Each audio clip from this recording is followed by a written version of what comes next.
Welcome to the LifeHack Show. Thank you so much for joining us today. LifeHack was created to help all of us navigate this thing called adulting because we have been bamboozled to believe we should just have the process of adulting under control, when in reality, we are all just trying to make it make sense one day and one moment at a time. Of course, I appreciate the time that you choose to spend with us when you do tune in. Today, we are continuing our topic and discussion on purpose, and I want to go over the secret to living a life of purpose with you. Researchers believe that developing a sense of purpose can enhance your personal life immensely, right? So that is a proven fact. The basis for that theory comes from various studies carried out over the decades that have studied the effects of happiness and having a sense of purpose on health outcomes. Now, those studies found that those who had a sense of purpose in addition to happiness displayed better physical and health outcomes than people who experienced happiness alone. So what is needed to develop this well-being, this totality that we're talking about here? It is your sense of purpose. There are many ways to accomplish that, of course, and what works best for you might vary. But here are a few ways that you can develop your sense of purpose and continue to live within that purpose. Some areas could include helping others in your community, within a family setting, through a job, or on a wider basis. It could be being recognized and valued for your contribution. That also implies being valued by yourself. It could be being respected by others. It could be having a sense of identity or finding your tribe. And it could also be recognizing a sense of achievement from what you do. Having a purpose builds confidence, and it also increases your self-esteem. Now, people who lack purpose are often unhappy, and they're often very lonely. An example of that could be the person who has retired from a career that gave their life purpose, right? Now, this person might have lots of time on their hands, and they might be involved in a range of recreational activities, but they might still remain unfulfilled. Why? Because there's no sense of purpose anymore. Involvement in these pursuits simply helps fill the day. It does not actually help fill the soul. Let me ask you a question. How often have you thought about what you would do or buy, or where would you go, or what problems you would solve if you just won the lottery, the mega lottery? I'm talking like the mega bucks, right? We've all jumped about it, yeah? Every time we see that number goes up, we see that number increase and nobody has won, we all think about, what would I do if I had won that, right? And let me preface this by saying there's nothing wrong with having that dream. There's nothing wrong with thinking about that. Thinking that way actually opens up our minds to possibilities, and sometimes that actually leads us to pursuing those goals and a course of action in that pursuit. If you need help in that area, I would encourage you to check the episode previous to this one, because we did go over some strategic ways that you can actually do that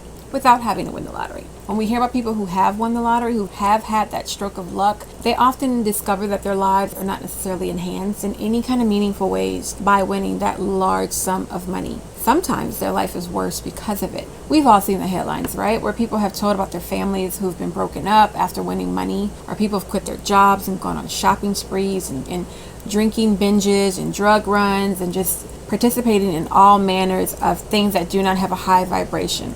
And then they end up longing for the company of other people who are not solely interested in them for what they have or what they won, but just interested in them as a human being. And even though we might see the world as their oyster, that they have now all this opportunity afforded to them, they might find that they have a diminished sense of purpose and challenge and self-worth, just because now they have an influx of people pulling on them for the money.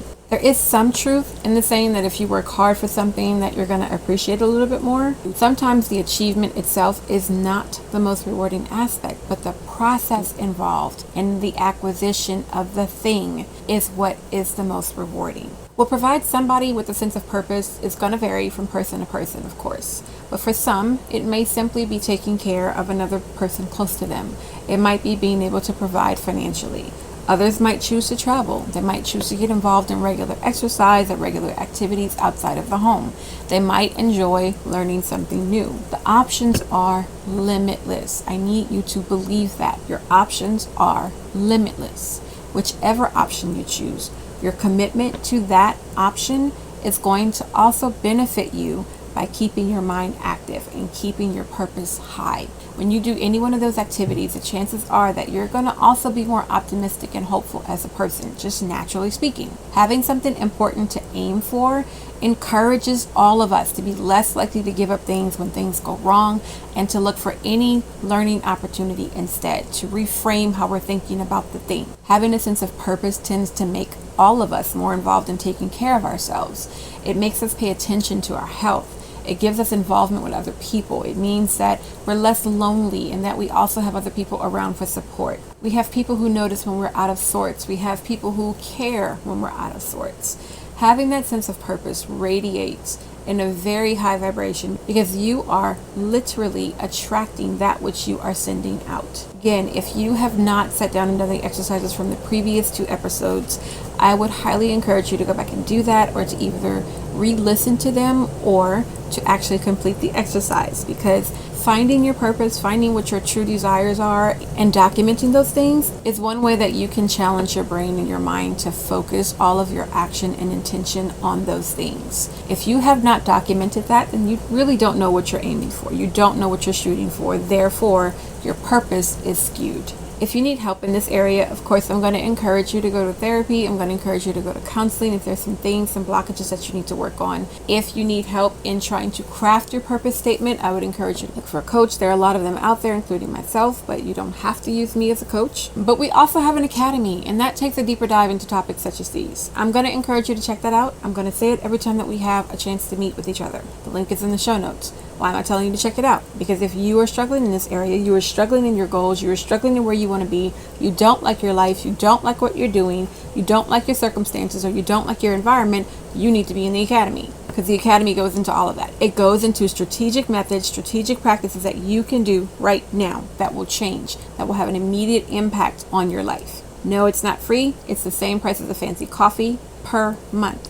And I sincerely believe that it can drastically improve your success, your life, your goal achievement, and your purpose. I hope this helps. I love you all, and I will talk to you later. Bye-bye. Welcome to the Life Hack Show. Thank you